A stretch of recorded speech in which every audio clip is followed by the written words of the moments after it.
Bom dia a todos que estão assistindo, acompanhando esse festival tão bonito, essa iniciativa, né? Eu, em primeiro lugar, quero agradecer pelo trabalho aí de todos vocês da organização. Trabalho muito nobre de promover, de espalhar esses conhecimentos, essas reflexões, essa prática da comunicação não violenta que tem ajudado tantas pessoas. E grato a todos que estão assistindo aqui, sejam todos bem-vindos, espero que todos estejam bem. Para mim é uma honra participar desse evento e eu escolhi esse tema que foi acolhido, acolhido pela organização, e eu fiquei feliz de ter a oportunidade de trazer esse tema, que é de como lidar com a raiva. E por que eu escolhi esse tema? Porque eu tenho visto muitas pessoas com dificuldade de relacionamentos íntimos, relacionamentos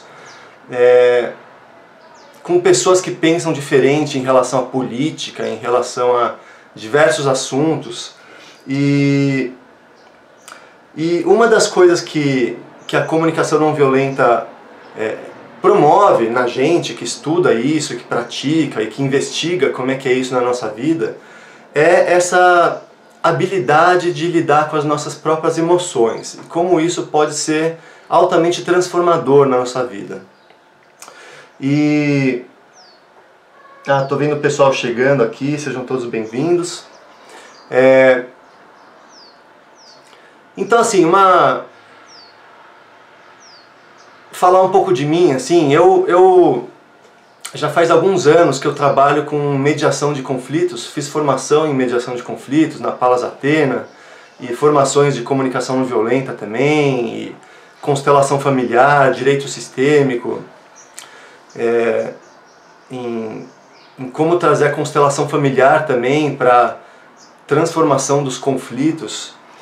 E uma busca minha mesmo, de muitos anos já, de como me pacificar e como pacificar os outros também, como trazer uma pacificação no meu entorno e na sociedade.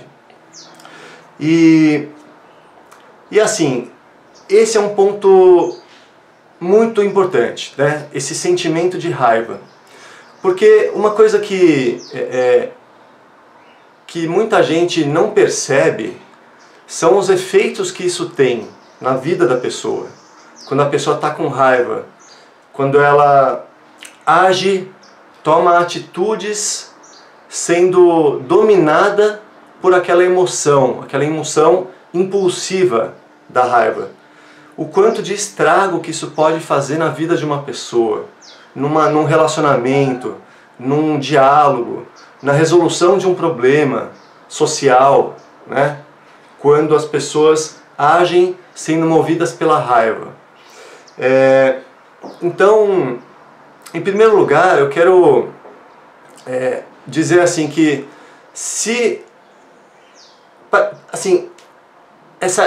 quem está assistindo esse vídeo, de alguma forma já tem uma busca, né?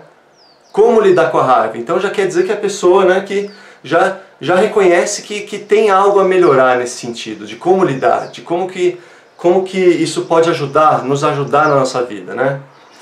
Então esse conteúdo que eu vou compartilhar com vocês, ele é para pessoas que sentem, eventualmente, que percebem que tem uma dificuldade de lidar com as suas emoções, que percebem que isso, em alguns momentos, atrapalha a vida da pessoa, né? A forma como ela lida com as emoções, com a raiva e com outras emoções fortes.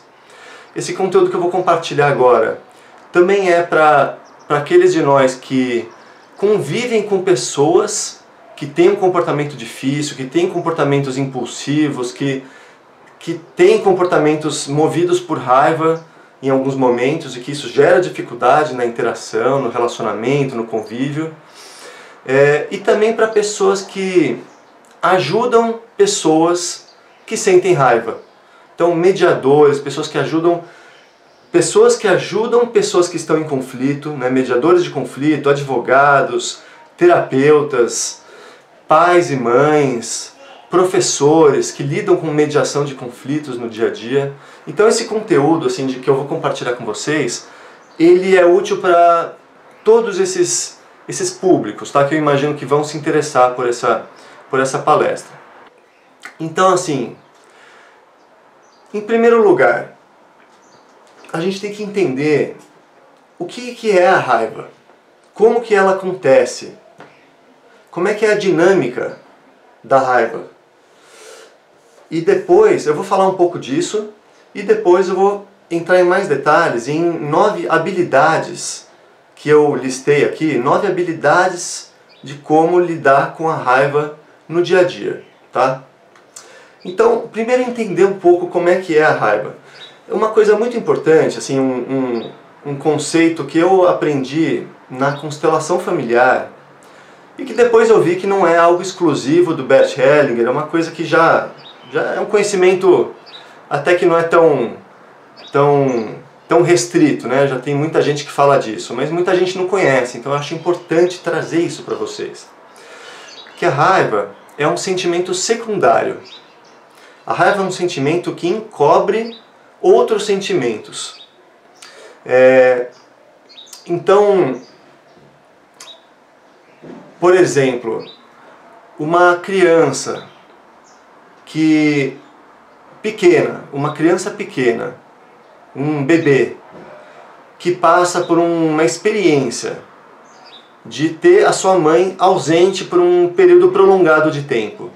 Seja qual for a necessidade da mãe que ela teve, mas a criança ficou só por um momento, por alguns minutos, por meia hora, por uma hora, que seja. Passou por um período prolongado de solidão. Sentiu medo. Muito medo naquele momento, por não ter sua mãe por perto. O medo é aquele sentimento primário, aquela emoção mais primitiva que a criança sentiu naquele momento. Mas aí quando a mãe volta, a criança está sentindo raiva da mãe. Aquilo se transformou em uma espécie de cobrança,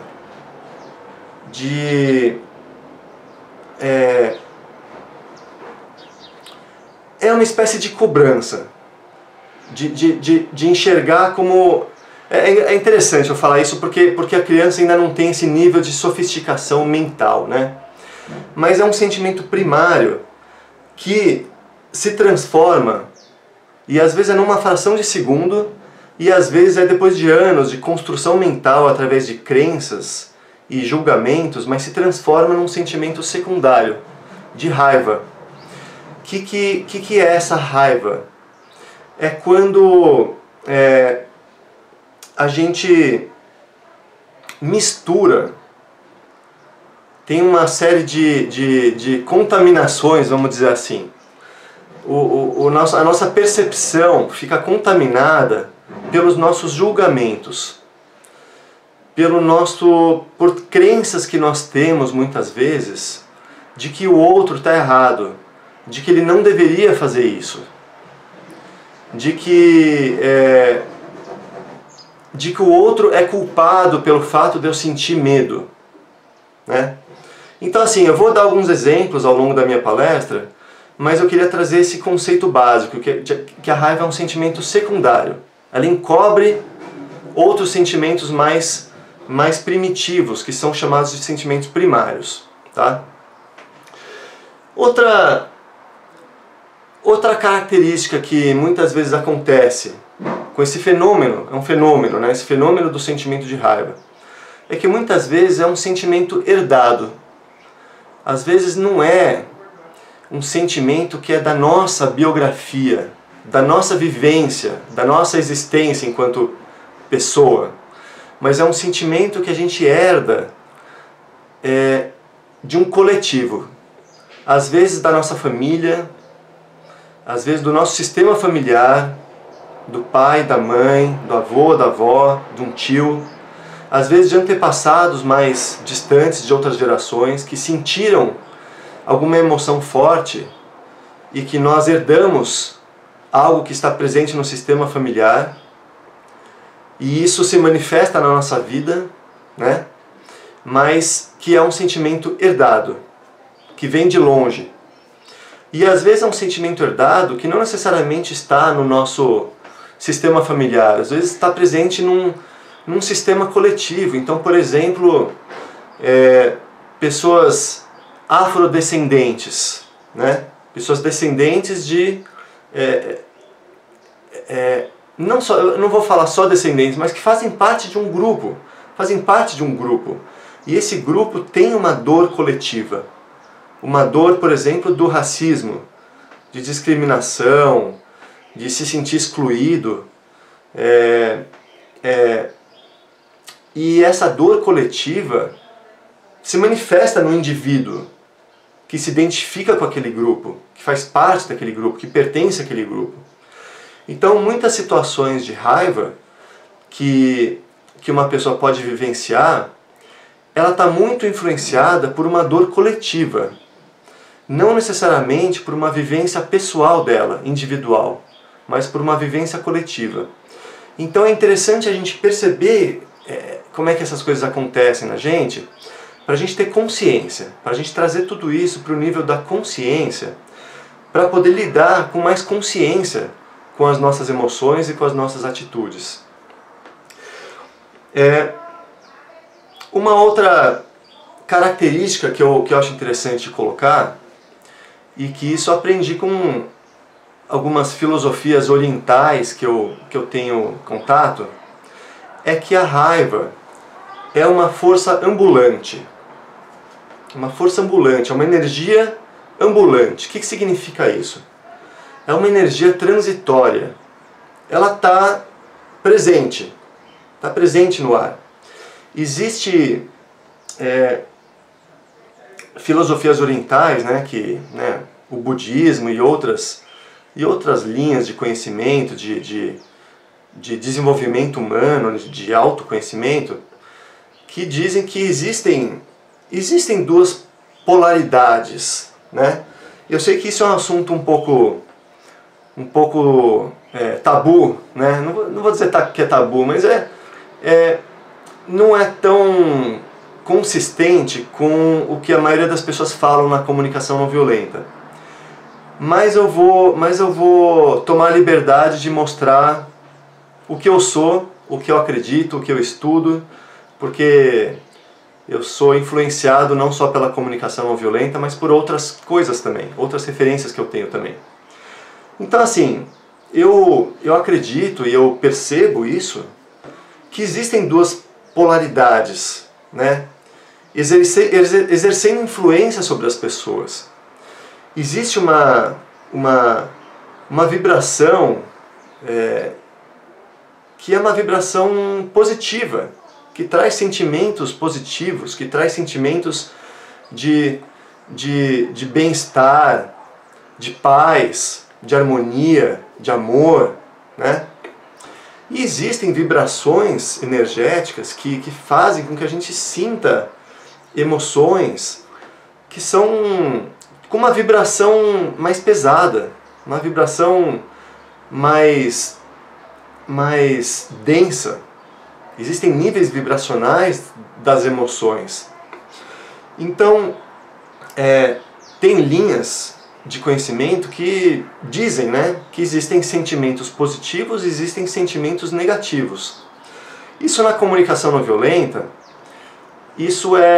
a gente evita falar nesses termos de sentimentos positivos e negativos, porque quando a gente trata alguns sentimentos como negativos, isso nos tira a oportunidade, muitas vezes, de acolher esses sentimentos negativos como nossos amigos, e que nós podemos acolher como nossos amigos para poder conhecer,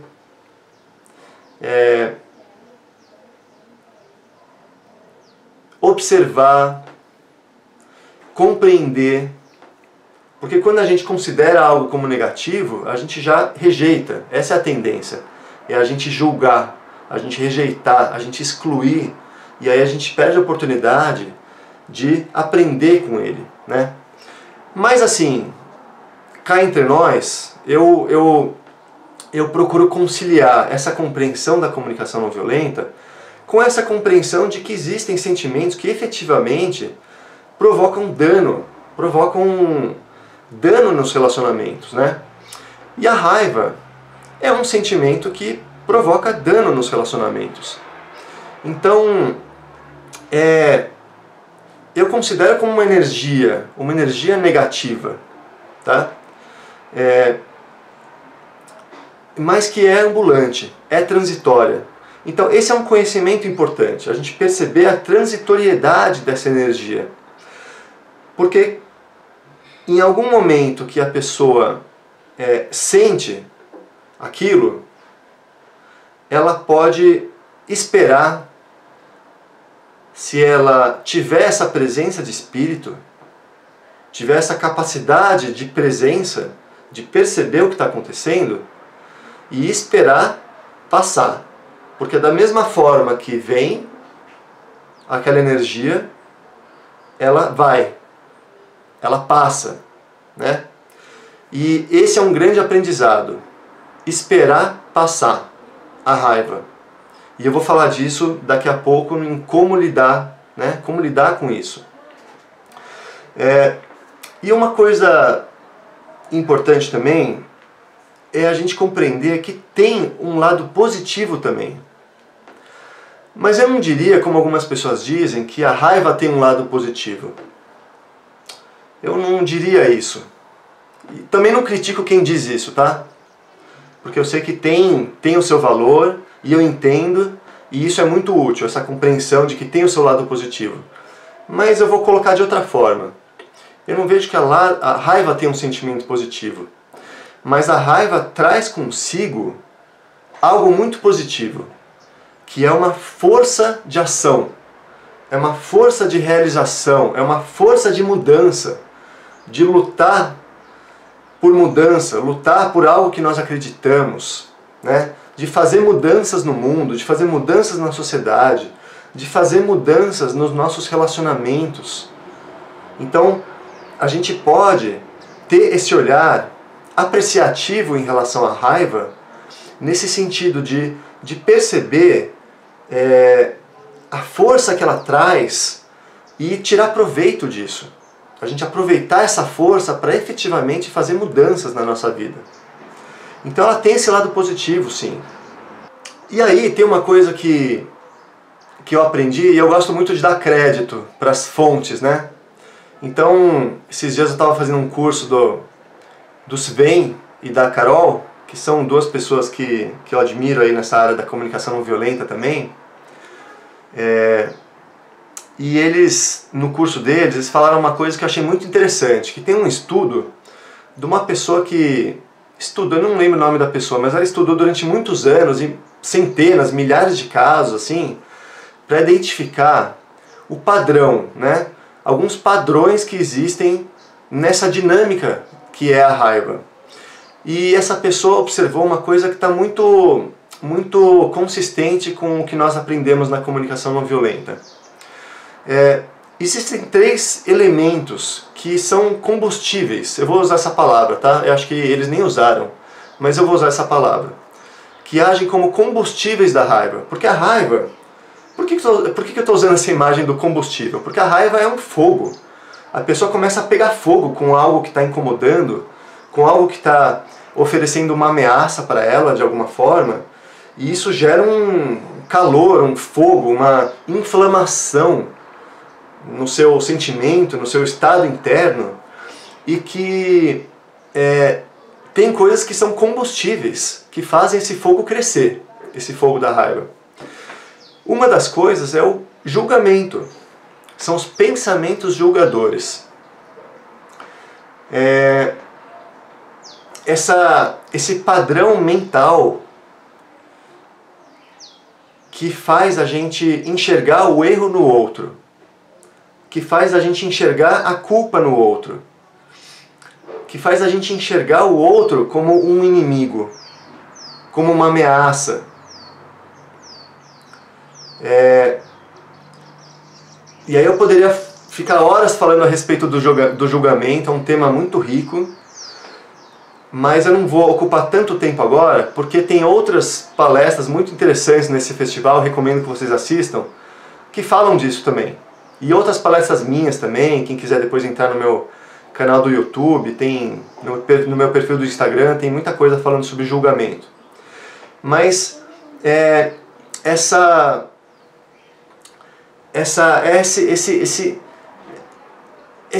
o julgamento ele acontece como um filtro mental. Como um filtro mental. Ele turva a nossa percepção da realidade. Esse padrão de pensamento, de enxergar o erro no outro, ele atrapalha a nossa clareza mental, de enxergar o que está vivo no outro, o que está vivo na gente, de nos conectarmos com a humanidade da outra pessoa, que a gente pode estar percebendo essa pessoa como uma ameaça à nossa integridade, uma ameaça a uma necessidade muito profunda nossa. E aí uma tendência do ser humano, da nossa cultura, é atribuir um erro a essa pessoa, de que ela não deveria ser assim, de que ela não deveria estar fazendo isso. É um sentimento que gera um outro sentimento, que é um sentimento de indignação, de não aceitar as coisas como elas são, de não aceitar a pessoa como ela é, querer que a pessoa seja diferente do que ela é. Enfim, tem muita coisa por trás, né, desse padrão mental que é o julgamento. Um segundo combustível da raiva é essa postura de não aceitação, que eu já falei um pouco agora. Porque a gente pode até enxergar uma atitude de alguém como errada. Eu posso até falar, poxa, isso está errado, não deveria ser assim. Mas eu posso aceitar isso. Eu posso ter uma postura de aceitação. Olha, eu não concordo, está errado, mas cada um faz o que pode, a pessoa é do jeito que ela é, não tem o que eu possa fazer, respeito ela do jeito que ela é. Uma atitude de aceitação. Então eu não sinto raiva. Quando eu tenho essa postura de aceitação, eu não sinto raiva. Mesmo que eu discorde, mesmo que eu julgue, percebe? Então tem esse combustível que é a não aceitação. Isso não pode ser assim. Isso não deveria ser assim. Algo tem que ser feito. Essa pessoa precisa mudar. Eu preciso fazer algo para mudar essa pessoa. Isso é injusto, né? Essa não aceitação. E um terceiro combustível da raiva é a sensação de impotência. Uma sensação de impotência, de que eu não consigo mudar. Por mais que isso seja importante para mim, por mais que eu queira mudar, eu não encontro força para mudar. Eu já tentei de tudo. E eu não consigo mudar o comportamento dessa pessoa. Então a raiva, ela surge na pessoa trazendo uma força para lutar contra algo que está incomodando ela. Algo que está causando um desconforto na vida dela. Então a força traz a raiva, ela traz uma força de brigar por aquilo que eu acredito, sabe? Porque senão eu não tenho força para lutar. Então essa sensação de impotência, de cansaço. Por isso que muitas vezes a raiva surge em momentos de cansaço. Quando a gente não sabe mais o que fazer. Já tentou uma coisa, já tentou outra no nosso relacionamento, já tentou mudar uma situação política, já tentou mudar uma situação em algum relacionamento nosso e não sabe mais o que fazer. Uma sensação de impotência. Então aquilo traz esse sentimento, né, pode trazer, né, um sentimento de raiva que traz uma força de mudança também. Então é interessante a gente observar esses três combustíveis, porque isso nos ajuda a lidar melhor com esse sentimento que é a raiva.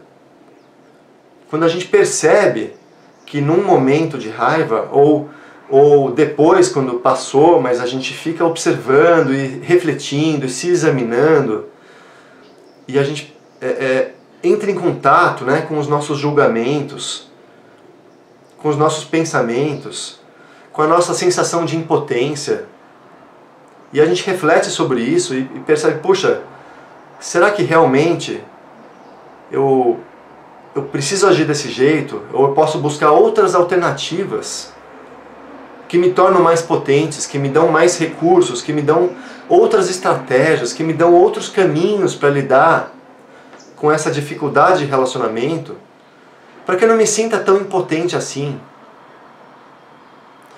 Será que eu preciso lidar com essa não aceitação? Ou será que eu posso aceitar mais as pessoas do jeito que elas são? Aquela raiva que eu senti do meu filho em algum momento, ou da minha esposa, ou da minha mãe, que disse algo, que fez algo, que mexeu comigo. Será que eu posso aceitar mais a pessoa do jeito que ela é? Aceitar algumas situações como situações que eu não tenho muito o que fazer. Porque tem situações que a gente tem o que fazer.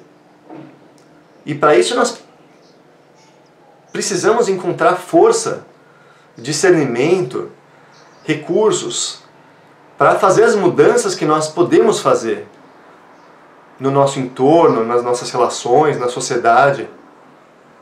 E tem situações que nós não temos o que fazer. Está fora do nosso alcance. Está fora da nossa esfera de influência.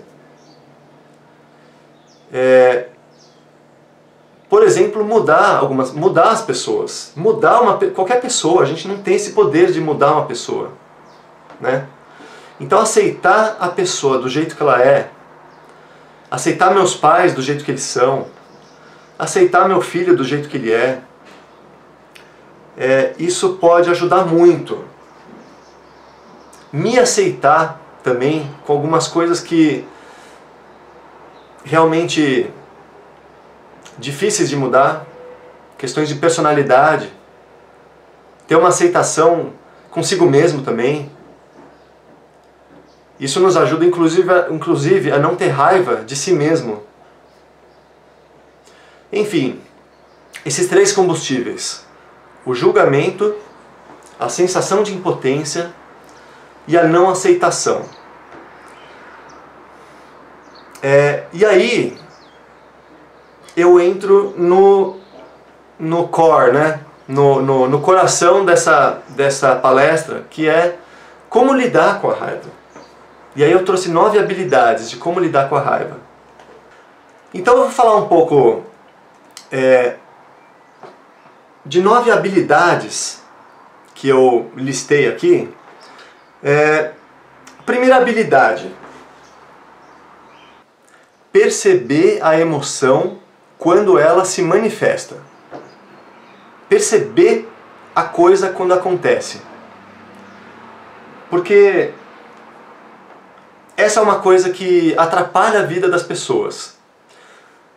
Num momento de uma relação que está difícil, alguém faz alguma coisa que eu não gostei, e aí vem aquela emoção, e aí eu começo a agir por impulso, né?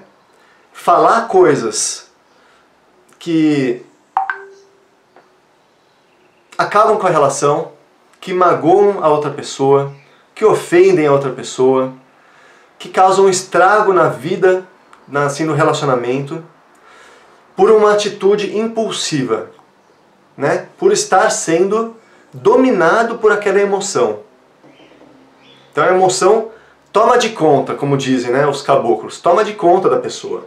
E a pessoa perde a mão do discernimento, do equilíbrio emocional, da ponderação, né? Então, perceber a emoção, a gente desenvolver no dia a dia essa percepção de si mesmo, essa autoconsciência. essa consciência de si mesmo, consciência do que está acontecendo comigo mesmo, a cada instante. Então isso é uma meditação. Eu tenho visto pessoas muito influentes, tipo a Monja Coen e outras pessoas aí que ensinam práticas meditativas, falando coisas que eu compartilho dessa opinião. Não é uma opinião, é a forma de enxergar isso. Que tem práticas meditativas, né, de sentar e se concentrar e ficar um tempo serenando o pensamento, esvaziando a mente e tal, e percebendo o corpo, que eu acho muito útil. Agora, eu também acho que a meditação pode acontecer no dia a dia. Inclusive, quando a gente está conversando com uma pessoa e quando a pessoa diz algo que serve como um gatilho, que dispara algo em nós. Então, nesse estado, se a gente tiver uma prática meditativa, assim, em funcionamento, a gente percebe o que está acontecendo com a gente. Percebe o sangue subir a cabeça. Percebe o pescoço endurecer, enrijecer. Percebe o coração começar a bater mais forte. Percebe uma pressão subir na cabeça. São os sintomas, né, da raiva, dessas emoções fortes que acontecem. Então a gente perceber quando acontece. Primeira coisa, tá? Segunda habilidade. Reconhecer. Reconhecer. Opa! Raiva. Olha lá. A raiva está acontecendo dentro de mim nesse momento. A gente perceber a coisa acontecendo dentro da gente. A gente aceitar o fato de que isso acontece, de que nós estamos sujeitos. E dar nome, nomear. Então assim, reconhecer, aceitar, nomear e acolher. Eu dei esses 4 verbos aqui que estão mais ou menos juntos. A gente reconhecer a raiva. Então como é que a gente reconhece a raiva? A gente precisa conhecer primeiro. A gente só conhece algo que a gente só reconhece algo quando a gente já conhece.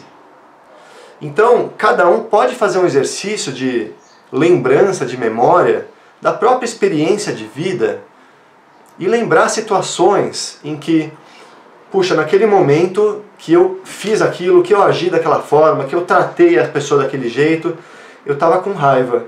E como é que foi quando eu me senti daquele jeito e tal? Então, procurar entender como é que aconteceu comigo naquele momento. Ah, e aquela pessoa também que agiu daquele jeito, puxa, ela estava com raiva.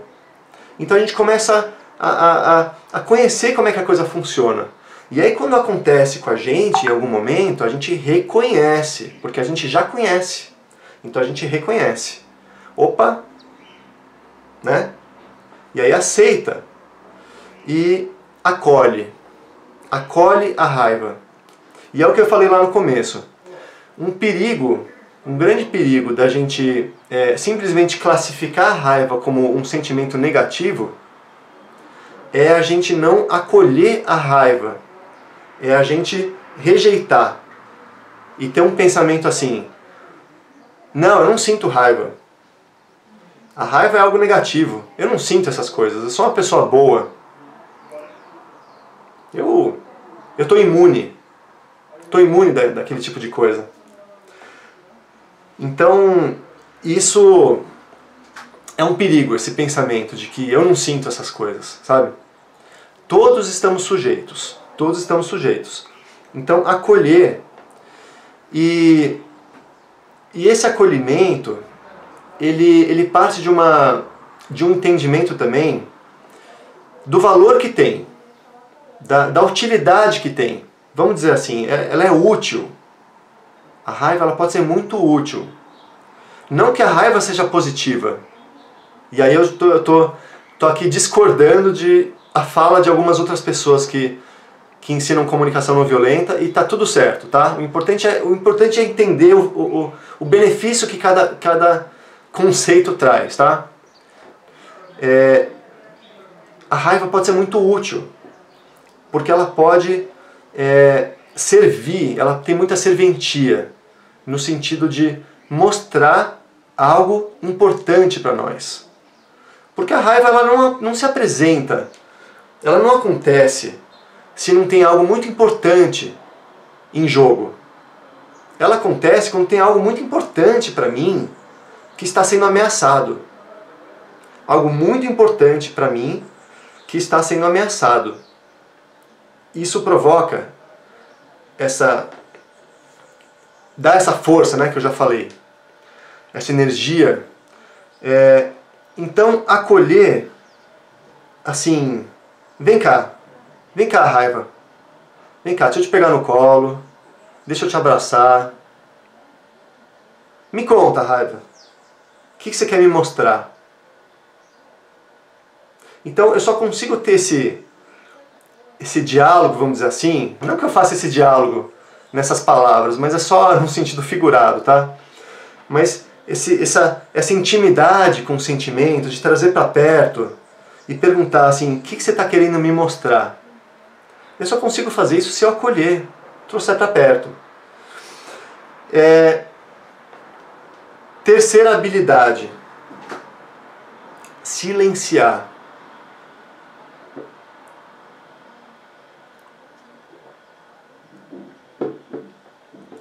Silenciar.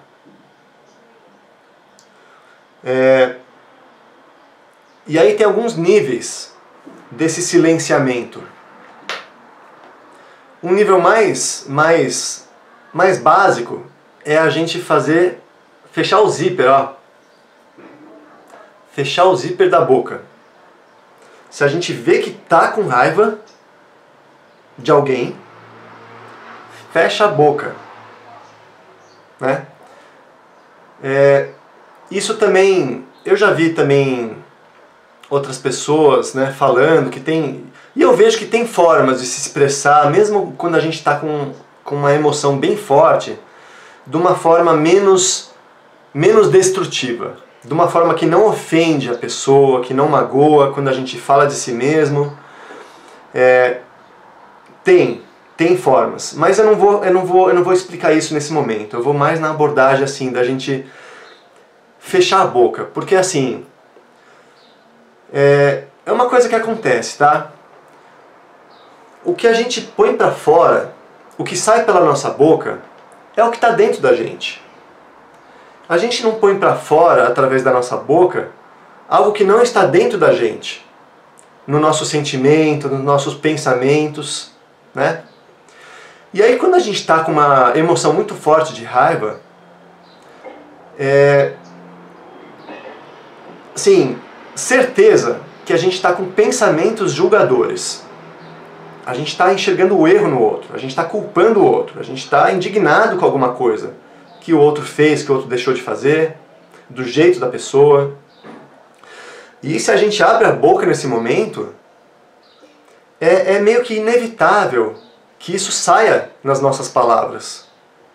E depois que a gente fala, depois que a gente verbaliza, é muito mais difícil de resolver a situação, de consertar o erro, de consertar algumas besteiras que a gente está sujeito a falar. É muito mais difícil. É possível, tá? É possível. Mas às vezes é bem difícil. Então, o melhor que nós temos a fazer, no momento que aquela emoção vem assim, vem com tudo, é não falar nada. Uma coisa que eu faço até, que pode ser uma alternativa para o não falar nada, porque às vezes precisa falar alguma coisa, às vezes a pessoa quer uma resposta, né? Então uma coisa que eu já fiz algumas vezes é assim, olha, é o seguinte, eu estou muito incomodado com o que está acontecendo, eu estou com um sentimento que não está legal nesse momento, então eu prefiro ficar quieto, eu prefiro não falar nada, porque se eu falar alguma coisa agora, eu posso me arrepender, então eu prefiro não falar, tá? Peço aí sua compreensão, que eu vou ficar quieto agora, vou dar uma volta, vou fazer outra coisa, e depois que eu me acalmar, eu volto a conversar com você. Então, essa é uma atitude muito sensata, muito sensata. Então, eu estou falando assim, que o silenciar tem vários níveis. Esse é um nível, tá? É a gente fechar a boca.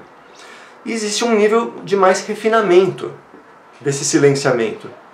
Porque mesmo quando eu fecho a boca, quando alguém diz algo que me perturba, e eu fecho a boca, o meu pensamento continua falando, continua acelerado.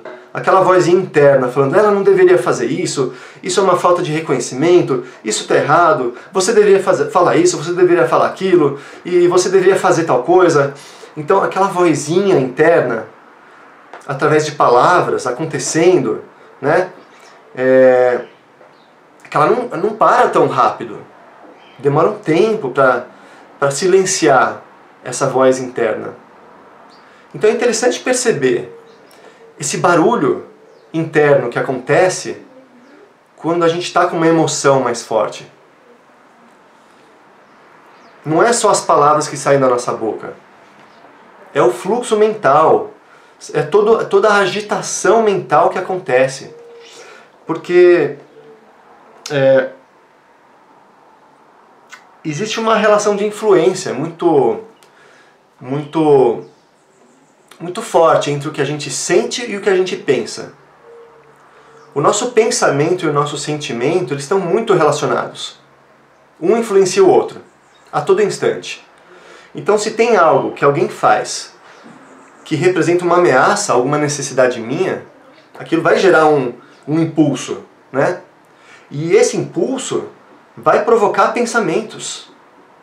E esses pensamentos começam a ficar, a ser contaminados por aquele sentimento.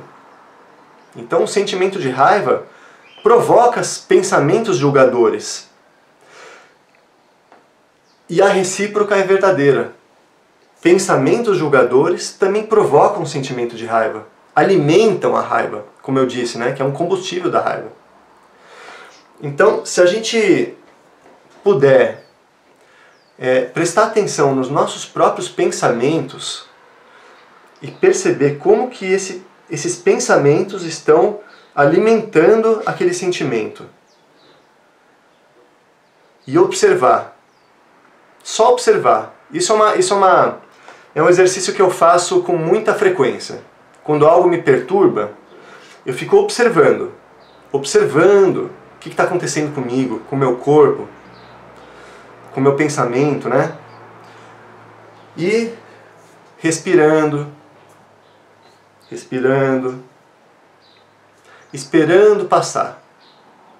Através da respiração, procurando pensar em algo que me traga paz, que me traga mais serenidade, que me traga mais tranquilidade. E aos poucos eu vou conseguindo silenciar o meu estado interno.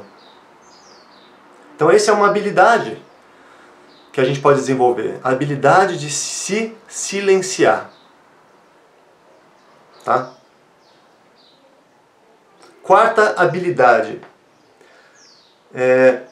Observar e examinar os próprios pensamentos. Então eu já falei disso um pouco, né? De perceber o fluxo mental, mas agora eu estou falando um pouco mais fundo do exame, da investigação, da gente realmente examinar como um detetive, com a lupinha de detetive de Sherlock Holmes, assim, e perceber o que a gente está pensando. Examinar nosso fluxo mental. Perceber, puxa, olha lá, um pensamento. Ela não me respeita. É um pensamento. Ela não me respeita. Aquilo pode, naquele momento, estar gerando muita raiva em mim. Mas eu percebo qual é o pensamento que está ligado a isso. Quais os pensamentos? Porque não é só um, são vários. Então a gente examinar esses pensamentos. Examinar. tomar consciência dos nossos pensamentos, perceber as nossas crenças, algumas crenças que a gente carrega que estão que fazem com que a gente pense dessa forma. Então, por exemplo, uma mulher cujo companheiro pede algo para ela, pede para ela cozinhar para ele, por exemplo, fazer alguma coisa para ele. Às vezes acontece dessa mulher ter toda uma carga que é uma carga coletiva das mulheres, de anos e anos de opressão do homem em relação à mulher, anos e anos de opressão, toda uma questão estrutural da sociedade, né? E que a mulher traz consigo. Então ela já tem uma crença, não só uma carga emocional, mas uma crença assim de que homem é machista, de que o homem é folgado. E aí quando o homem pede para ela cozinhar alguma coisa, já vem essa crença de que o homem é machista, de que o homem é folgado, e que precisamos lutar contra isso, de que isso é uma injustiça, e isso dá raiva na mulher. Percebe? E eu não estou dizendo que isso sempre seja uma ilusão. Não é sempre. Às vezes, realmente o cara é folgado, às vezes realmente o cara é machista, às vezes realmente é muito válido aquela mulher específica fazer um movimento para combater o machismo, para combater a folga naquela relação. Muitas vezes é válido, é necessário, mas pode ser que não seja. Percebe?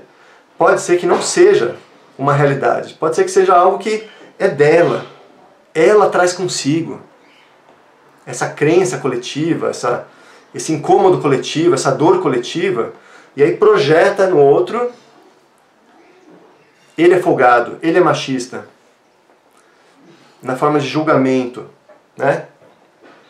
Então, a gente examinar os pensamentos envolve a gente se questionar, a gente questionar os próprios pensamentos, as próprias crenças, o próprio entendimento das coisas, a própria interpretação que a gente faz dos fatos.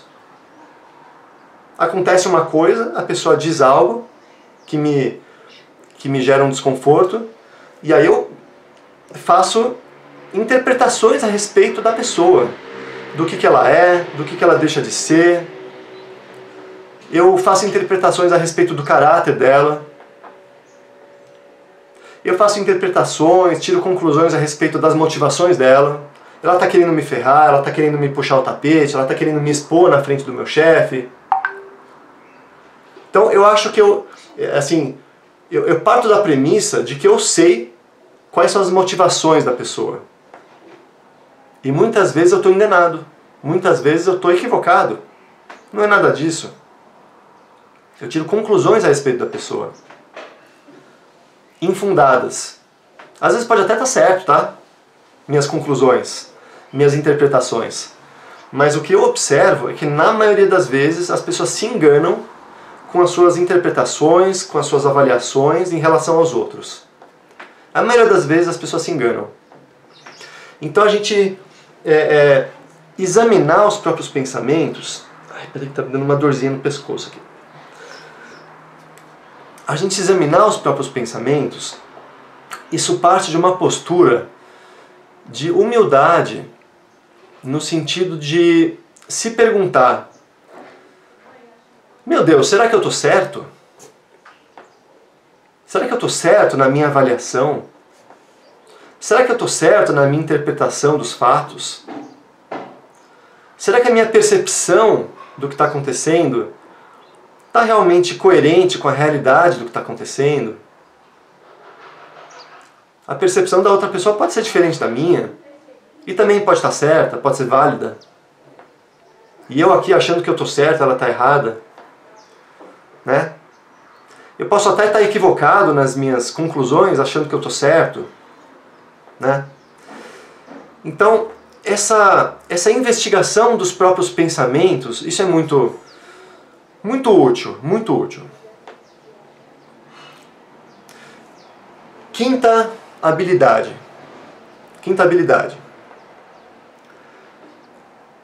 Na verdade, eu vou ser um pouco redundante, porque a quinta habilidade que eu coloquei é assim: identificar dores coletivas e sentimentos herdados. Identificar dores coletivas e sentimentos herdados. Que é um exemplo que eu falei agora, da mulher que tem uma dor coletiva. Eu vou dar um outro exemplo para vocês. Outro dia eu dei um workshop com uma outra pessoa que também trabalha com comunicação não violenta. A gente deu um workshop de comunicação não violenta, em parceria. E a pessoa é negra, né? Ela é afrodescendente, negra, como quiserem chamar. E aí, depois do workshop, eu dei alguns feedbacks para a pessoa. E são feedbacks que eu, num jeito de dar feedback, que eu já dei para outras pessoas também. Pessoas mais experientes que eu, pessoas brancas, homens, mulheres. Eu tenho um jeito de, depois que eu faço um trabalho com alguém em parceria, de eu dar um feedback para a pessoa no sentido de contribuir para a pessoa aperfeiçoar, né, dentro do que ela achar que tem cabimento. E vice-versa, eu também gosto de receber feedback das pessoas que trabalham comigo. Mas enfim, nessa situação, eu dei o workshop com essa pessoa e depois eu dei alguns feedbacks para ela. E depois a gente teve uma outra conversa e ela me contou que ela sentiu muita raiva de mim. Ficou com raiva de mim. E eu achei muito interessante, porque ela percebeu, ela trouxe para a consciência e ela trabalhou isso dentro dela, né? E o que eu achei interessante? Por que eu estou trazendo agora nesse momento? Porque ela disse para mim que ela fez uma imagem na hora que ela sentiu raiva, assim, que parecia assim, um homem branco, que sou eu, né, falando de cima para baixo para uma pessoa negra que o que ela fez estava errado, que ela está inadequada, que não sei o que, não sei o que, não sei o que. Chamando a atenção de alguém que é inferior. Alguém superior corrigindo alguém que é inferior. Essa foi a imagem que ela viu, sentiu na hora. Aquilo provocou raiva nela. Por quê? Porque tem toda uma carga coletiva. Tem toda uma carga coletiva que influencia a maneira como a gente percebe a realidade. Então eu estou trazendo isso porque isso eu acho que pode ajudar muitas pessoas que têm suas lutas dignas, né? Por exemplo, contra o racismo, contra o machismo, contra outras violências estruturais, que eu acho muito importante essas lutas, mas que pela forma como as pessoas às vezes trazem suas dores coletivas, elas agem com uma postura de raiva, de indignação, que não as ajudam a conseguir as mudanças que elas querem. Porque fazem a pessoa se expressar de uma forma violenta, de uma forma censuradora, de uma forma ofensiva. E isso rompe o diálogo. Isso rompe a conexão. Isso não convida as pessoas a refletirem, né? Então, ter consciência de como que esses sentimentos que são herdados e essas dores coletivas, como é que isso influencia a nossa percepção, isso pode nos ajudar a encontrar um lugar dentro de nós que, mesmo com um incômodo e com uma força de realização e de ação, de mudança, nós podemos encontrar maneiras construtivas de promover o diálogo, de promover o entendimento, tá? Inclusive nas nossas relações íntimas.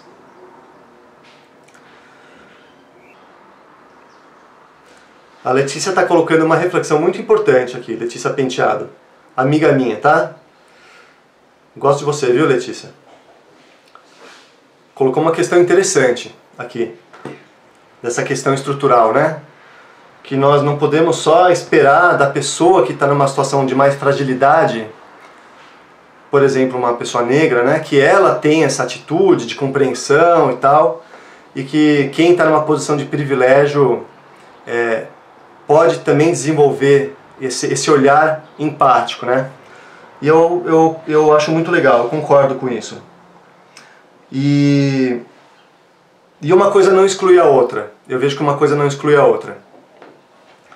Acho que é o trabalho de cada um, né? O trabalho de cada um. Cada um cuidando da sua paz, dos seus, né? Do que pode fazer de melhor para fazer as mudanças que quer ver no mundo. Mas eu vou falar disso um pouco, tá, Letícia? Eu vou falar disso daqui a pouco, sobre essa empatia com o outro. Vou falar daqui a pouco sobre isso. Então, sexta habilidade. Entrar em contato com a emoção primária. Como eu disse lá no começo, a raiva é um sentimento secundário. Ela encobre outros sentimentos mais primitivos. Então, é a gente perceber num momento de uma emoção forte, como a raiva, a gente, nesse processo de acolhimento, de reflexão, de observação do que está acontecendo na gente, é a gente procurar entrar em contato com o que está por trás da raiva. E muitas vezes é um medo. Muitas vezes é um medo. Ou uma vergonha, ou uma frustração. Então existem sentimentos que são mais primitivos, que são mais básicos, que são chamados de sentimentos primários, né? Então eu vou dar um exemplo. Teve uma situação de uma pessoa que eu conheço que estava preocupado com uma amiga, né? Um amigo meu preocupado com uma amiga, que a amiga estava com dificuldade de lidar com uma pessoa e tal, e não estava com coragem de se expor, de falar o que ela pensa e tal. Aí esse amigo meu, o que ele fez? Ele foi lá e disse para aquela outra pessoa, falou, olha, essa nossa amiga em comum, ela não gostou do que você fez, ela está com dificuldade de falar com você e tal. Será que você pode falar com ela? E aí essa minha amiga, quando ficou sabendo, ela ficou com muita vergonha. Vergonha do que o outro vai pensar, tipo assim, poxa, o que ele vai pensar de mim? Eu não sei falar sozinha, eu não sei me posicionar, ele vai pensar que eu preciso de ajuda para ficar me defendendo. Então ela ficou com vergonha do que os outros iam pensar, né? E ela ficou com muita raiva desse amigo. Chegou ao ponto até de quase bater, assim. Porque você não deveria ter feito isso. Como é que você foi capaz? Você me traiu. Você traiu minha confiança. Eu falei aquilo pra você num momento de confidencialidade. Você vai lá e fala pra aquela pessoa. Ficou com muita raiva do amigo. E aí eles trabalhando depois, né? Essa pessoa foi entrando em contato com um sentimento primário que estava por trás dessa raiva que ela teve com o amigo. Porque o amigo, assim, na hora o que ela interpretou? Ele foi o culpado pelo fato de eu sentir vergonha. Eu estou sentindo vergonha e você é o culpado por isso. Você não deveria ter feito isso. Isso deu raiva nela, né? Então ela entrou em contato com essa vergonha. Esse era o sentimento dela. Sentimento de vergonha, que é uma dor, né? A vergonha é dolorida, o sentimento de vergonha. Então, assim, isso nós podemos fazer sempre. Sempre que isso acontece.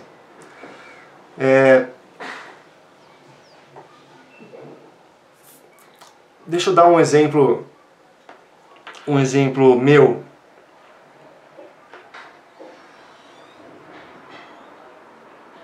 Uma relação com dinheiro no casal. Isso acontece, não vou falar que acontece muito, mas já aconteceu algumas vezes, tá?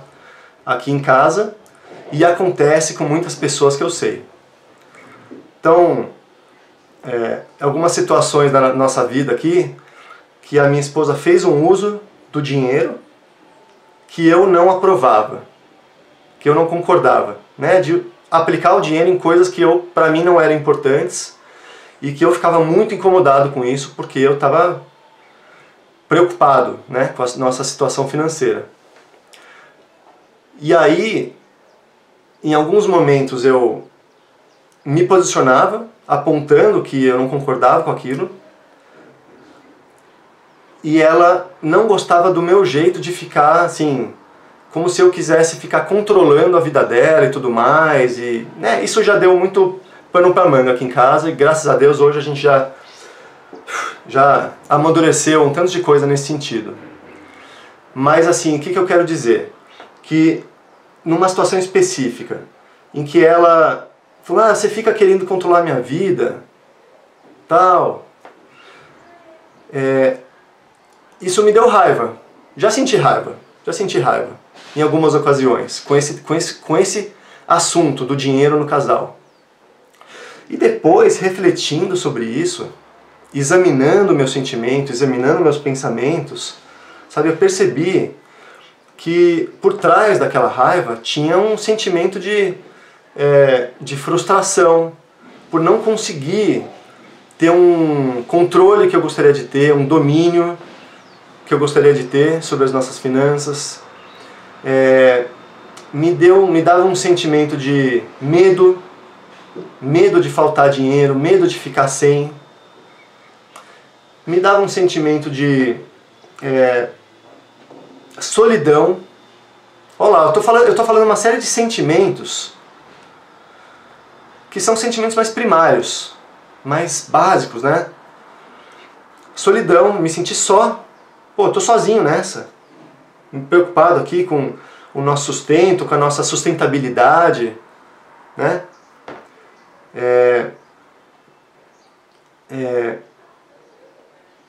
Sentimento de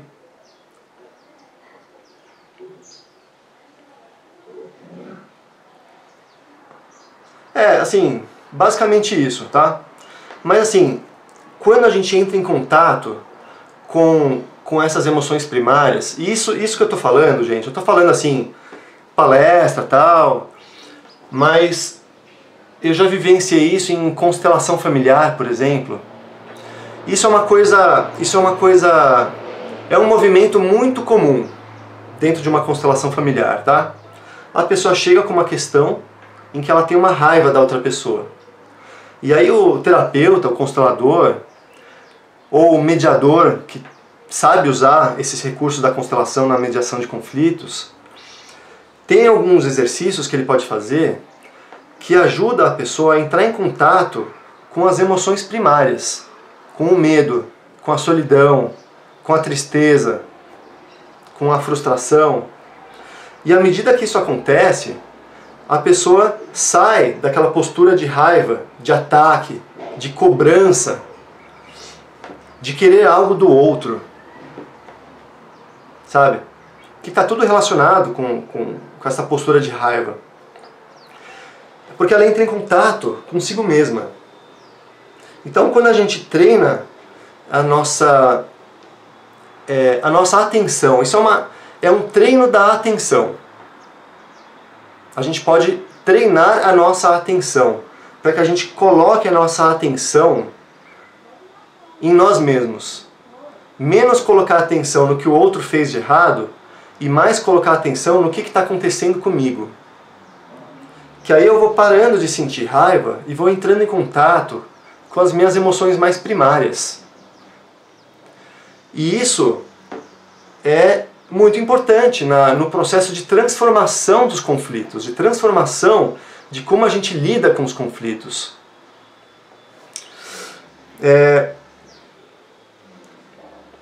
E aí, a próxima habilidade que eu listei aqui é entrar em contato com a necessidade que não está sendo atendida. E isso é comunicação não violenta pura, tá? Isso que eu estou falando agora é a essência da comunicação não violenta. é entrar em contato com as necessidades, nossas necessidades humanas, que numa situação de raiva, tem necessidades que não estão sendo atendidas. Esse é um princípio básico da comunicação não violenta e que para mim é um divisor de águas, né? É uma virada de chave quando a gente compreende isso, né? Que toda violência ela tem por trás necessidades não atendidas. E aí vamos fazer algumas derivações disso. Todo julgamento tem por trás necessidades não atendidas. Todo sentimento de raiva também tem por trás necessidades não atendidas. Então o ponto é a gente entrar em contato com as nossas necessidades que não estão sendo atendidas. E aí, por exemplo, nessa situação que eu falei, né, relação com dinheiro, no casal, que necessidades minhas que não estavam sendo atendidas quando eu fiquei frustrado, quando eu me senti só, quando eu fiquei com raiva? Necessidade de segurança.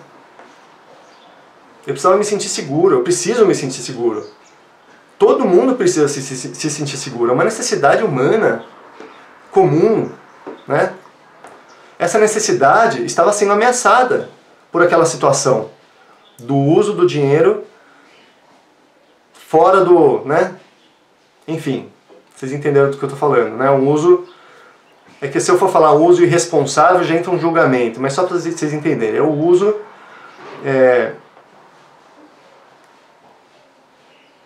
que de alguma forma disparava esse medo em mim, né?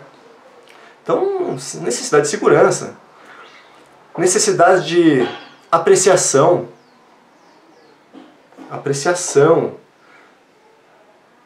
pelo meu cuidado, pelo meu jeito também de lidar com o dinheiro, que tem sua serventia, que tem seu valor, apesar de ter também pontos de aperfeiçoamento, de melhoria, né, o jeito que eu lido, como todos nós, mas tem o seu valor também, o cuidado que eu tenho, que eu tinha na época. Então, uma apreciação, né, e às vezes uma atitude de outra pessoa coloca em ameaça uma necessidade minha de apreciação, de valorização da minha pessoa, né? Isso provoca sentimentos, né? Então, assim, entrar em contato com a necessidade que não está sendo atendida. E aí, outra habilidade. A partir do momento que a gente entra em contato com as nossas necessidades que não estão sendo atendidas, é a gente fazer um trabalho de cuidar das necessidades. E aí não só das minhas necessidades, das necessidades de todos. Das necessidades minhas e das necessidades dos outros também. E aí entra uma coisa que eu não vou entrar em tanto detalhe nessa palestra, mas que são habilidades de pensar criativamente. Pensar criativamente em soluções. O Marshall Rosenberg, ele disse, tem até um vídeo gravado no YouTube em que ele fala isso, que a partir do momento em que duas pessoas que estão em conflito compreendem as necessidades uma da outra, ou umas das outras, aquele conflito pode ser resolvido em 20 e poucos minutos. Mas ele não fala assim, que qualquer conflito pode ser resolvido em 20 e poucos minutos. É a partir do momento em que as pessoas compreendem as necessidades umas das outras. Então, essa compreensão das necessidades, entrar em contato verdadeiramente com as próprias necessidades e com as necessidades da outra pessoa que estão por trás daquela atitude difícil, que está por trás daquele sentimento de raiva da pessoa também, que a pessoa também está expressando, a gente conseguir compreender e ajudar a pessoa a compreender também as necessidades dela e as minhas, daí para conseguir encontrar soluções de um melhor convívio, de um melhor relacionamento, de uma situação de mais conciliação do que é importante para mim, do que é importante para ela, fica muito mais fácil, muito mais fácil. Isso desperta o potencial criativo na gente. Quando a gente tem consciência das necessidades humanas que estão por trás de um impasse, de um conflito. Isso desperta um potencial criativo enorme na gente. Porque a gente para de ocupar a nossa mente com pensamentos infrutíferos. Pensamentos que não são produtivos, né? Que nos afastam uns dos outros. A gente entra em contato, né? Isso gera esse entrar em contato com as necessidades uns dos outros, isso gera um campo de amor, né? Isso num relacionamento íntimo é mais fácil da gente imaginar, né? Esse sentimento de amor, né? Esse sentimento de afeto, mas o sentimento de amor é algo muito mais amplo. Ele pode transcender as relações íntimas e pode ser até numa relação comercial com alguém que eu nunca mais vou ver na vida, mas está tendo algum conflito, alguma dificuldade lá. Se eu consigo identificar a minha necessidade e a necessidade da pessoa, eu posso, imbuído de um sentimento de amor, de fraternidade, de querer bem, de querer cuidar tanto de mim quanto da outra pessoa, eu posso criar Isso naturalmente acontece, naturalmente isso acontece. A gente cria um ambiente de colaboração, um ambiente de cooperação, de respeito. Quando a gente tem esse olhar.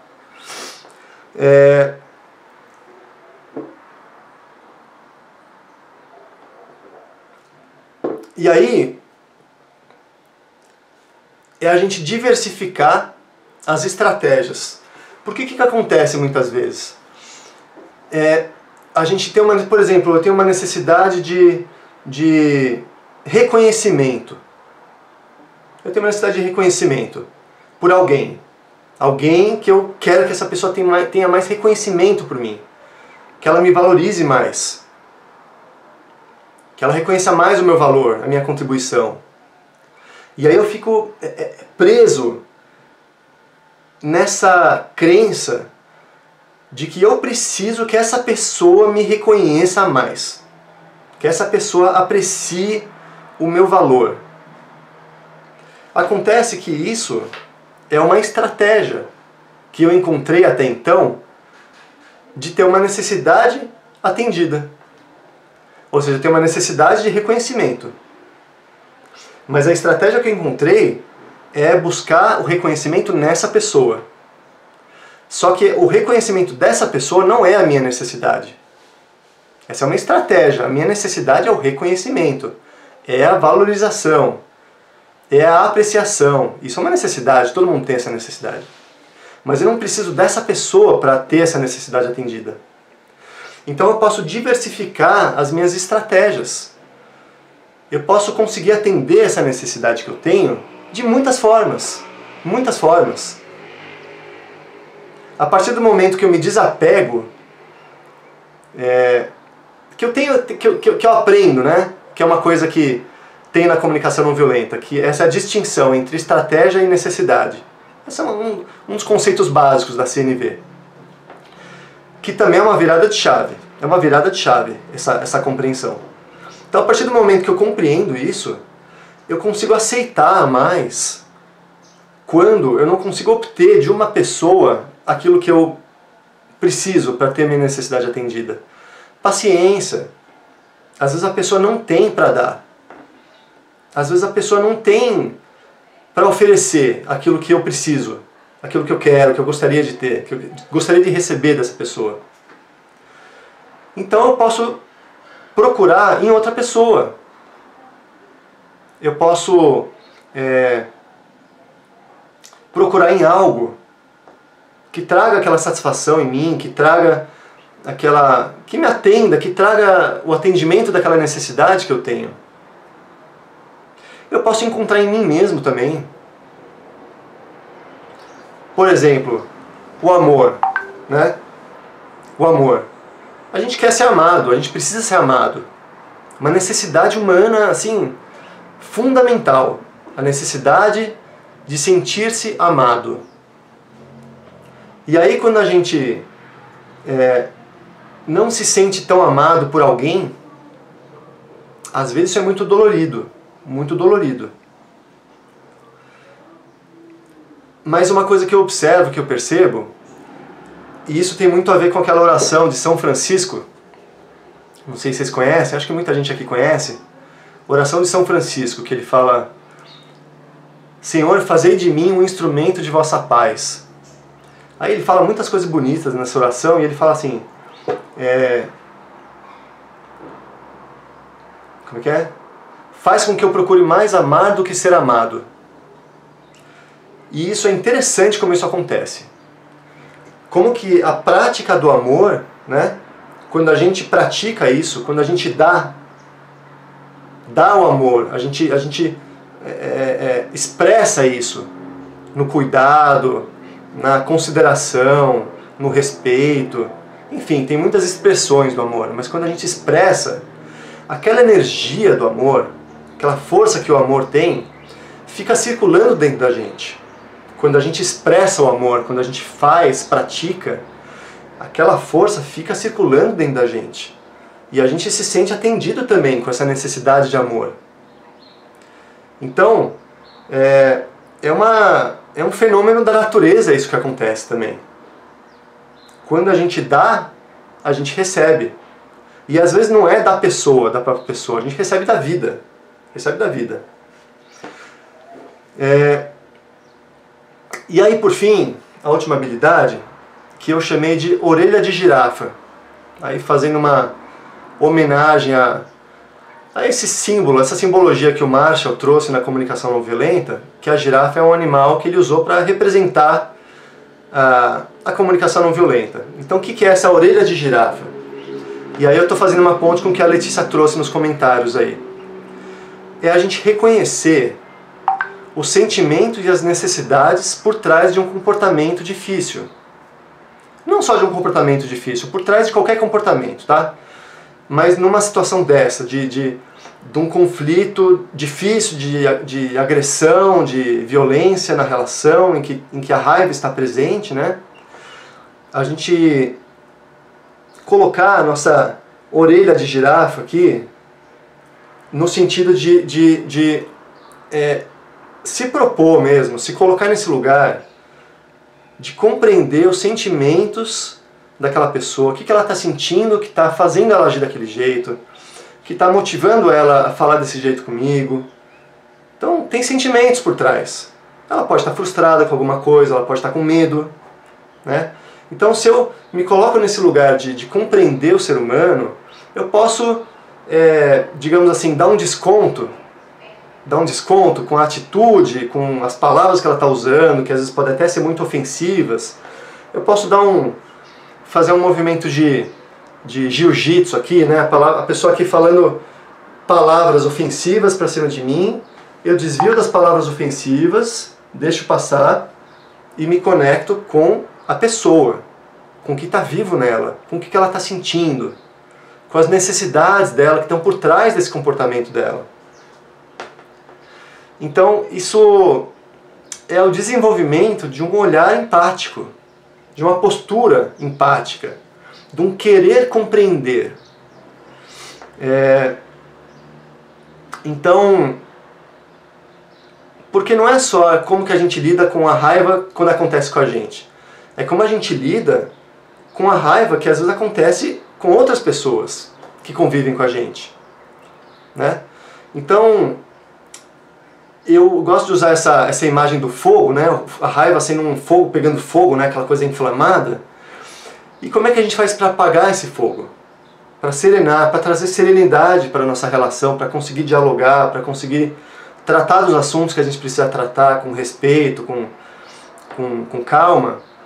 Primeiro a gente precisa apagar esse fogo, né? E muitas vezes o que ajuda, o que pode nos ajudar a apagar o fogo de alguém que está inflamado, é a gente ter empatia por essa pessoa. a gente demonstrar compreensão pelo que ela está sentindo, pelo que ela está precisando, e procurar cuidar daquilo que ela está precisando. Procurar mostrar para ela que nós queremos cuidar do que é importante para ela. E isso acalma. Isso tira a pessoa dessa postura de luta. Porque o que é essa postura de luta? Quando ela não se sente ouvida, quando ela não se sente compreendida, então essa sensação de impotência, né, que eu falei antes. Então ela precisa falar mais alto. Então se a gente demonstra que a gente está do lado dela, que a gente está querendo cuidar do que é importante para ela, a pessoa relaxa. Essa é a tendência a acontecer isso, né? Então, muito bem, meus amigos. Temos uma primeira pergunta que a Jéssica tinha feito há algum tempo atrás, vou ir pela ordem, tá? A Jéssica Alves perguntou: reprimir a raiva não prejudica também? Deixaria a pessoa sufocada? Falar um pouquinho mais sobre essa questão da repressão da raiva. Eu acho que foi naquela parte que você falou um pouco do silêncio. E aí ficou essa dúvida. Muito legal essa pergunta, tá, Jéssica? Porque realmente, pode ser que do jeito que eu falei, tenha dado um entendimento de silenciar como sinônimo de sufocar. E reprimir, né? Você usou essa palavra. Reprimir a raiva não prejudica também? Sim, penso que sim. Reprimir a raiva também é altamente prejudicial. E não é isso que eu estou dizendo. Para mim, silenciar não significa sufocar ou reprimir. Até porque sufocar ou reprimir um sentimento intenso de raiva pode fazer muito mal para a saúde. Para a saúde. Tem pessoas que reprimem um sentimento assim forte e aquilo se transforma num rancor, por exemplo, e às vezes passa anos sentindo aquele rancor e aquilo se transforma num câncer, numa doença séria, se somatiza, né? Eu estou falando de uma questão de saúde física, né? Que o emocional se somatiza, se expressa no corpo. Isso é uma realidade, isso acontece. A medicina já comprova isso. Mas não é só isso não. Acontece também se a pessoa reprime a raiva, se eu reprimo, se eu sufoco e eu não faço nada com isso, eu só me calo, eu fico aguardando aquele sentimento e aquilo vira à tona em outro momento. Que a pessoa pisa na bola com alguma coisa e aquilo já tem aquilo guardado, aquele rancor, aquela mágoa, aquele ressentimento. Aí aquilo vem à tona com tudo. Vem nas minhas palavras e aí aquilo se expressa de alguma forma. Então, primeiro que eu tanto reprimir quanto sufocar não são a mesma coisa que silenciar. Porque significa segurar a fera. Segurar a fera. Só que a fera continua lá dentro. Uma hora a fera vai sair, né? Então silenciar, quando eu digo silenciar não quer dizer isso. Quer dizer a gente acolher a raiva, compreender a raiva e serenar os nossos pensamentos. Perceber como é que a raiva provoca um agito mental, uma agitação no fluxo mental, no fluxo de pensamentos. Então a gente serenar a nossa mente e serenar o nosso coração, assim, nosso sentimento. Isso não quer dizer a gente não fazer nada com isso. Porque isso, justamente o que eu falei depois, é a gente examinar o que está por trás, quais são as emoções primárias, que necessidades não estão sendo atendidas, a gente buscar soluções para atender essas necessidades, trazer isso para um diálogo, de uma forma construtiva, procurar fazer mudanças na nossa vida, nas nossas relações, mudanças na sociedade, que façam sentido para a gente, sabe? Então isso faz parte disso que eu estou falando, né? Se eu simplesmente reprimir a raiva, dizendo, não, isso está errado, não deveria sentir isso, eu não vou conseguir fazer esse trabalho que eu estou descrevendo, de examinar, de entrar em contato com as minhas necessidades, de, sabe, de agir de uma forma construtiva. Aquilo vai ficar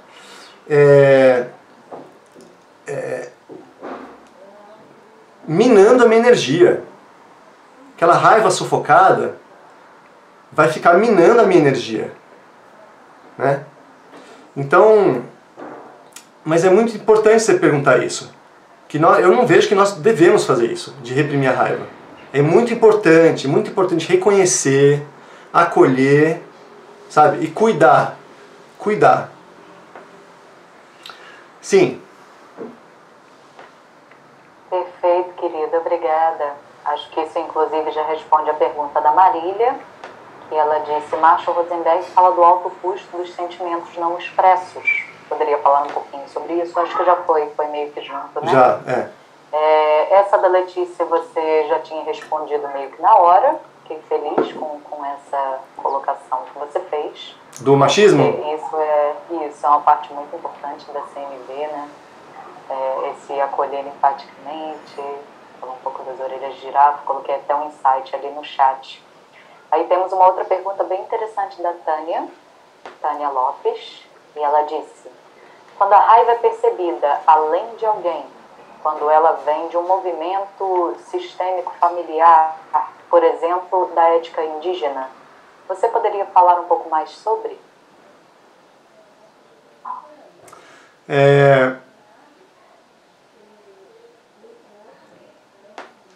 Nossa, já falei... Acho que se relaciona com aquela questão que você falou sobre uma raiva que vem de crenças, né, de coisas que não são necessariamente pessoais, né, mas seriam sistêmicas, sociais de alguma forma. Eu acho que eu já falei algumas coisas dessa pergunta que, assim, eu considero a comunicação não violenta, tem pessoas que dão um nome que eu gosto.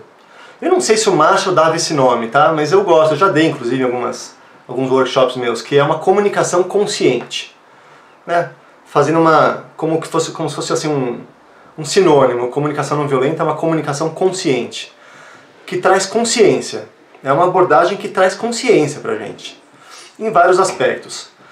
E aí, respondendo essa pergunta, o que eu acho importante é a gente trazer para consciência tudo isso que está acontecendo dentro da gente. Então, tanto uma questão étnica, racial, quanto uma questão de gênero, quanto uma questão de religião, enfim, tem muitas questões estruturais que tem pessoas que fazem parte de minorias, né? Minorias, e que tem uma vivência muito intensa por fazer parte dessa minoria. Eu sou de origem judaica, que também é considerada uma minoria, que também tem suas dores coletivas, né, enquanto povo, enquanto sistema, né? Então eu entendo um pouco como é que é isso, mas tem coisa que eu só faço um esforço para imaginar. Por exemplo, a dor do racismo. É uma coisa muito séria, que muitas pessoas sofrem com isso. Eu só imagino, eu só me sensibilizo, porque eu não sei realmente como é que é. Eu sou um homem branco, né, escolarizado. Então, para mim, o que me cabe é me sensibilizar, é compreender, procurar compreender como é que é para essas pessoas. Como é que é a luta, como é que é a dor que essas pessoas sentem. Mas assim, uma coisa importante para quem tem alguma dor coletiva dessas, é ter consciência de que como é que isso acontece dentro de si. E eu não estou falando no sentido assim de que é ruim, de que é negativo e de que é errado ter uma dor coletiva.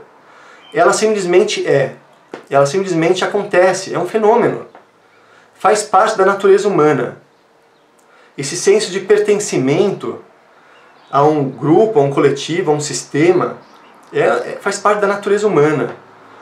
Então, junto com esse pertencimento a um grupo, vem também algumas emoções que estão no sistema, né? Algumas dores. Então, eu não estou dizendo com a minha fala, até peço... assim, eu peço desculpa se na minha fala parece que eu estou desqualificando essa dor coletiva. Não é essa a minha intenção. Ela é muito legítima e real. O que precisa é a gente ter consciência dela. Por quê? Se a gente não tem consciência de como essa dor coletiva se expressa em mim como uma dor individual, e como isso gera um sentimento de raiva em alguns momentos, de indignação por algumas coisas, e como esses sentimentos fazem com que eu me expresse de uma maneira raivosa, de uma maneira ofensiva, de uma maneira julgadora em relação a outras pessoas. Então, se eu percebo essa dinâmica toda acontecendo dentro de mim, eu posso ter um cuidado com as minhas palavras, com a minha abordagem, com a minha atuação, com a forma como eu me dedico a algumas causas, para que eu encontre formas mais construtivas de promover o diálogo, de promover o entendimento, de promover a compreensão. Porque se eu me expresso de uma maneira carregada de indignação, assim, é batata, né? Junto com a indignação vem a raiva, vem palavras julgadoras, né?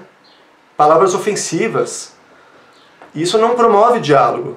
Não promove diálogo.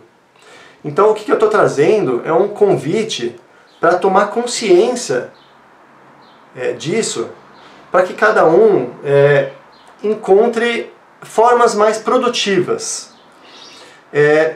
E aí, eu vou aproveitar para responder uma pergunta da Letícia, que você colocou, Paula. Que a Letícia perguntou assim: e como você vê esse lidar com a raiva quando você é apontado como tendo feito algo machista ou racista?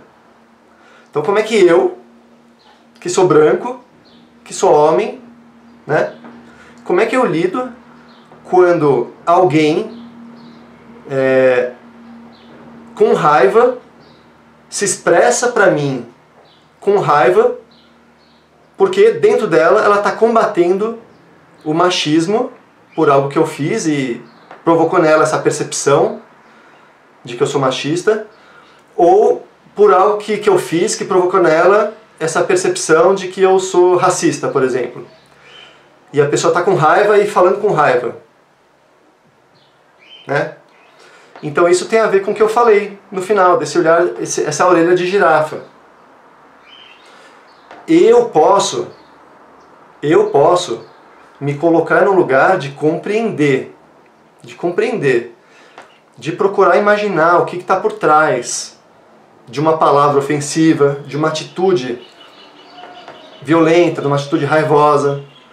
É lógico que eu posso me defender, cuidar de mim, porque eu também tenho necessidades de apreciação, de respeito e tudo mais. Então, eu posso cuidar de mim, mas eu posso também cuidar dela, dessa pessoa, que tem uma dor, tem uma aflição, tem uma angústia. Não é à toa que a pessoa está falando desse jeito, está agindo dessa forma. Então eu posso compreender também o que está por trás, como é que deve ser para ela, como é que ela deve se sentir. E aí eu posso, através dessa postura de empatia, de compreensão do ser humano, acolher essas dores, acolher esses sentimentos, acolher essas necessidades e com isso ter mais habilidade de construir um canal, construir uma ponte de entendimento, construir um espaço de diálogo onde eu possa me explicar melhor, falar, olha, aquilo que eu fiz, eu lamento muito que você tenha entendido dessa forma. Não foi minha intenção, eu estava com essa intenção assim, eu não penso assim. Então eu posso me explicar melhor. E a pessoa vai ter mais abertura para me ouvir depois que eu demonstrei empatia por ela. E eu posso compreender também o lado dela, sabe? Ouvir. Por que ela ficou tão incomodada com o que eu fiz, com o que eu disse. E eu posso eventualmente até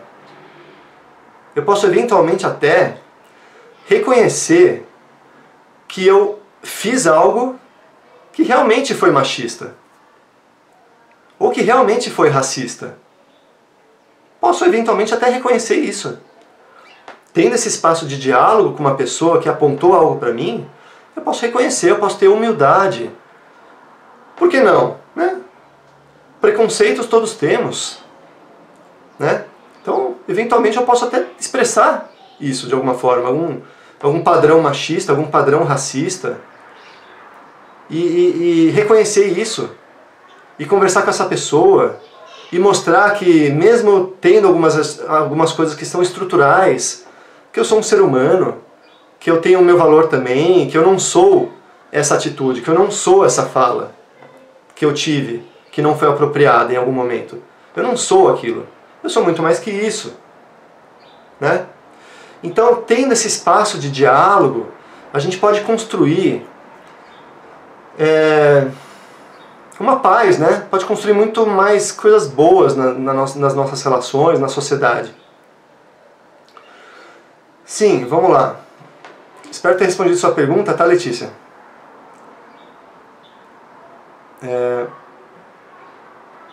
Essa última pergunta, você fala pra mim, Paula, essa última pergunta que você colocou? Falo sim, querido. Obrigada pela resposta.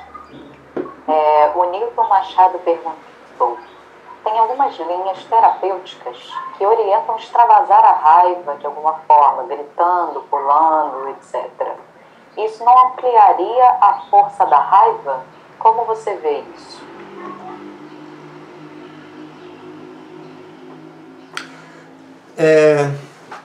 Não necessariamente. Não necessariamente. Eu já fiz processos terapêuticos intensos, já fiz terapia de grupo, já fiz alguns processos terapêuticos e já fiz exercícios assim, sabe? De pegar um colchão e esmurrar o colchão e gritar e pôr aquela raiva pra fora, assim. E foi bom pra mim. No sentido de pôr pra fora aquela energia, aquela tensão, né? Inclusive eu já fiz isso com meu filho, por exemplo. Meu pai fazia isso comigo, quando eu era criança. Chegava da escola, tinha um menino que me batia na escola, um menino dobro do meu tamanho, eu tinha muita raiva dele. Meu pai pegava uma almofada e falava, bate aqui, bate aqui. Eu punha pra fora, chorava, gritava, tinha lá minha catarse, me acalmava e depois conseguia ver o que eu fazia com aquilo, né? Mas às vezes precisa pôr pra fora, coisas que estão muito presas, emoções que estão muito presas, assim, que a própria pessoa prende. Então aquela emoção fica presa pela própria pessoa, né? Então precisa liberar. Isso pode ter um efeito terapêutico muito bom. Isso não necessariamente amplia a força da raiva. Isso só vai ampliar a força da raiva se enquanto a pessoa está extravasando, gritando, batendo em alguma coisa, se ela continuar alimentando aquele pensamento que alimenta a raiva. Julgando os outros, indignado, culpando os outros. Aí toma conta, né? Toma conta da pessoa. A raiva vai tomando conta da pessoa. Então isso, respondendo a pergunta, isso amplia a força da raiva. Então, mas eu vejo que pode ser bom um momento de uma técnica terapêutica de extravasar a raiva, mas depois fazer um trabalho com a pessoa, de se acalmar, de entrar em contato com aquele sentimento primário, o que está por trás da raiva, do que ela está precisando cuidar, a necessidade dela que está por trás daqueles sentimentos, sabe? Essa abordagem, essa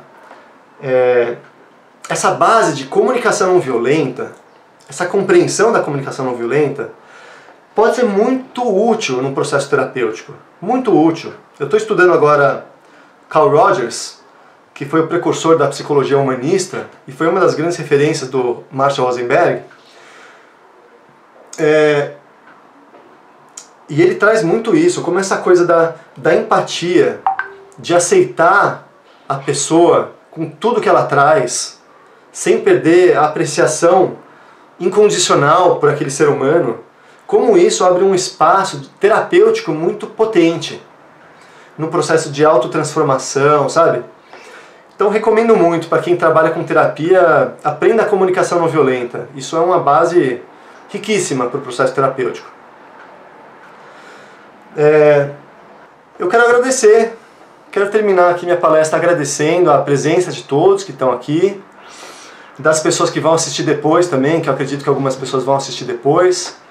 E espero ter sido útil, espero ter contribuído de alguma forma.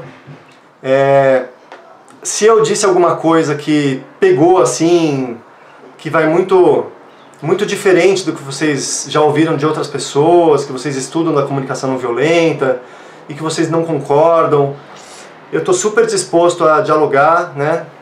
Eu não sei se nos comentários do YouTube ou nas mídias sociais, às vezes não é um ambiente tão apropriado para algumas discussões mais profundas, mas eu estou super interessado em ouvir assim, a opinião de quem discorda de mim e amadurecer o meu entendimento também. Eu acho que é assim que a gente cresce. Mas espero ter provocado aí algumas reflexões úteis, tá? Para vocês.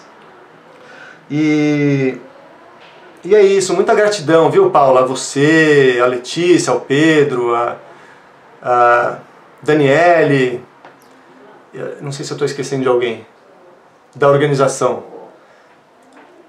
Enfim, as pessoas da organização, porque vocês estão fazendo um trabalho belíssimo de promover isso, de divulgar, de estruturar. Muito legal o trabalho que vocês estão fazendo e merece toda a minha admiração, todo o meu respeito. Eu não teria condição no meu momento de vida atual de me dedicar para isso do jeito que vocês estão se divulgando, se dedicando. Então merece minha gratidão, assim, todo o engajamento de vocês, que eu acredito que está ajudando muita gente, tá? Recomendo a quem não assistiu outras palestras, tem muitas palestras muito boas acontecendo nesse festival. Realmente, assim, ó, todos de parabéns, tá? Então, gratidão a todos, fiquem com Deus, bom dia. E desejo que... Eu falei muitas vezes essa palavra da raiva, né? E eu não quero que isso fique aqui rondando a gente, eu quero mais que a gente se sinta bem, em paz, em harmonia, e que a gente use esse conhecimento todo que eu trouxe como alerta, como aprendizado para se pacificar. É isso que eu quero, tá?